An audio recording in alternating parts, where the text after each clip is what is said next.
You can cook zoodles by boiling them on the stove, microwaving them, or sautéing them. To boil zoodles on the stove, fill a pot with enough water to cover the zoodles completely. Bring the water to a boil and add the zoodles to the pot. Cook for 1 to 3 minutes, stirring occasionally. If you're cooking more than 4 servings of zoodles, consider cooking them in batches.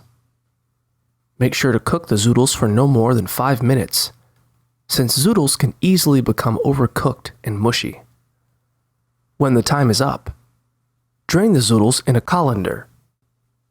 Add your favorite sauce and enjoy. If you prefer to microwave the zoodles, first place them in a large microwave-safe bowl.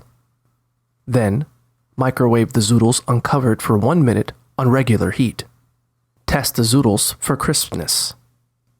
If they're not done, heat them in 30-second increments until they're the consistency you like. Finally, if you want to sauté the zoodles, heat 1 tablespoon of oil or butter in a saucepan over medium heat. Add the zoodles to the pan and let them cook for 1 to 3 minutes, stirring occasionally. Remove the zoodles from the heat and serve immediately.